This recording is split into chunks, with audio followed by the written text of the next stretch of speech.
नमस्कार मित्रों, आप लोगों का बहुत बहुत स्वागत है हमारे YouTube चैनल में। आज हम आप लोगों के समक्ष एक बहुत ही अच्छी बात लेके आए हैं। ये सावन का महीना चल रहा है, अंतिम सोमवार भी आने वाला है। जनरली सभी लोग शिव जी के मंदिर में जाते हैं, जल चढ़ाते हैं, प्रसाद चढ़ाते हैं, अपनी श्रद्धा के अनुसार जो भी चीजें हो सकती हैं उसको भगवान भोलेनाथ को अर्पण करते हैं और उनका आशीर्वाद पाते हैं। मैं भी मंदिर जाता हूँ।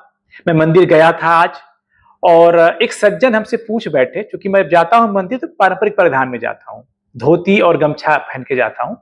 तो एक सज्जन हमसे पूछ बैठे कि पंडित जी ये बताइए कि जो हम भोलेनाथ को प्रसाद चढ़ाते हैं उसे हमें ग्रहण करना चाहिए कि नहीं करना चाहिए प्रसाद को।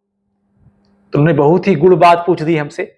तो हमने उनको बताया कि जनरली क्या होता है, जब भी सनातन धर्म में हम मंदिर जाते हैं तो फूल, माला, पत्र जैसे जो भगवान है जिसका जो प्रिय चीज है हम उसको साथ में लेके जाते हैं। साथ में कुछ प्रसाद भी लेके जाते हैं और भगवान को चढ़ाते हैं, अर्पण करते हैं। और उस प्रसाद को बहुत ही भाव के साथ, भक्ति के साथ उसको हम ग्रहण करते हैं। ये भगवान का हमारे लिए प्रसाद है। तो अब आती है बात शिव जी के बारे में। लोगों का आपने कहते हुए सुना होगा कि भगवान शिव जी का प्रसाद, भोलेनाथ का प्रसाद तो खाने की तो बात दूर है, छूना भी नहीं चाहिए। आखिर ऐसा क्यों है? तो इसके बारे में शिव पुराण में एक वर्णन मिलता है कि भगवान शिव के मुख से चंडेश्वर नाम का गण निकला। और ये चंडेश्वर जो है ये भूत प्रेतों का प्रधान माना जाता है। तो जब भी हम शिवलिंग पे प्रसाद चढ़ाते हैं तो चंडेश्वर का प्रसाद होता है। ऐसे में जो शिवलिंग पे चढ़ा हुआ प्रसाद है उसे ग्रहण करने का मतलब है कि हमने भूत प्रेत के हिस्से की चीजें खा ली, उनके गणों के हिस्से की चीजें हमने खा ली। इसी वजह से शिवलिंग पे चढ़ाया हुआ प्रसाद को नहीं खाया जाता है। इसके उल्टा अगर भगवान भोलेनाथ की मूर्ति है, अगर उनकी प्रतिमा पे आप कोई प्रसाद चढ़ाते हैं, फोटो पे कोई प्रसाद चढ़ाते हैं तो बिल्कुल आप उसे ग्रहण कर सकते हैं और कोई समस्या नहीं है। इसके अलावा शिव महापुराण में यह भी वर्णन मिलता है कि यद्यपि शिव जी को लिंग के ऊपर चढ़ाया हुआ जो प्रसाद है वो खाना सही नहीं माना गया है, परंतु शिव जी के पास में अगर आप उनको शिवलिंग पर न चढ़ा करके उनके पास में अर्पण करते हैं प्रसाद को, उसे ग्रहण करना शुभ माना जाता है। अगर शिवलिंग कोई धातु की बनी हो, जैसे चांदी की हो, पीतल की हो, तांबे की हो, तो इस पर चढ़ाया हुआ प्रसाद आप खा सकते हैं। इस प्रसाद से खाने से भी किसी प्रकार कोई दोष नहीं लगता है, ऐसा करना पाप नहीं माना जाता है। और अगर आप, जैसे हमने पहले बताया था कि भगवान शिव की तस्वीर या मूर्ति पर प्रसाद चढ़ाया है तो इसे आप खा सकते हैं।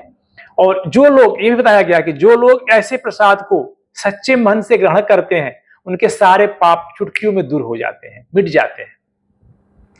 तो इस प्रकार से, बट थोड़ा सा शिवलिंग का भी एक अलग अलग नियम है, अलग अलग मत है।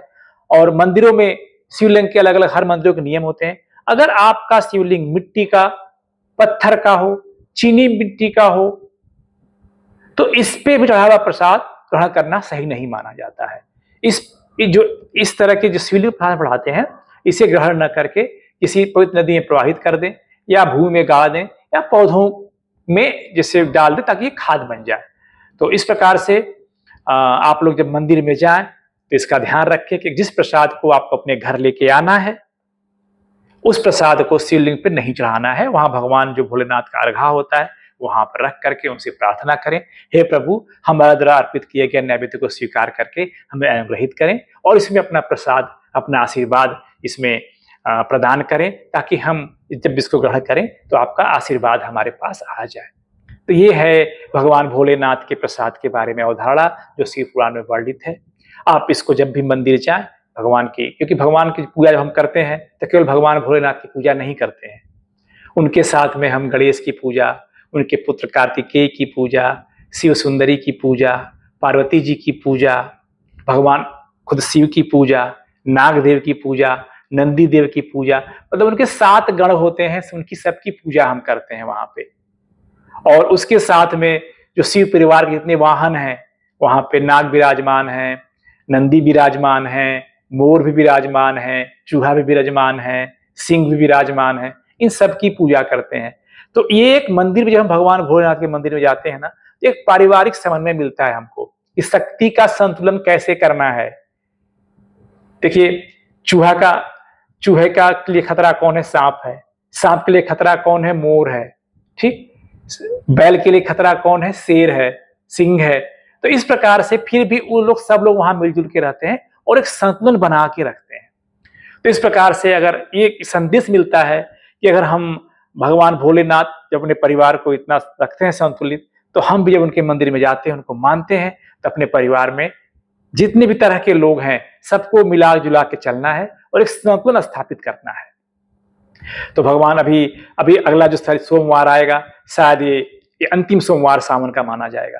आप लोग मंदिर जरूर जाएं, भगवान भोलेनाथ को एक लोटा जल अर्पण करें और उनका आशीर्वाद लें। और जो प्रसाद आप चढ़ाते हैं, फिर से बता रहा हूं मैं, शिवलिंग पे चढ़ा प्रसाद ग्रहण न करें। जो शिवलिंग के पास में अर्घ्य में चढ़ाते हैं प्रसाद, उसको बहुत स्वेच्छा से मान के साथ में ग्रहण करें और भगवान भोलेनाथ का आशीर्वाद आपका अपना ग्रहण करें। तो इस प्रकार से उम्मीद करता हूं कि हमारा दादी की जानकारी आपको अच्छी लगेगी। भगवान भोलेनाथ का आशीर्वाद और कृपा दृष्टि आप लोगों पे हमेशा बना लगे। हर हर महादेव।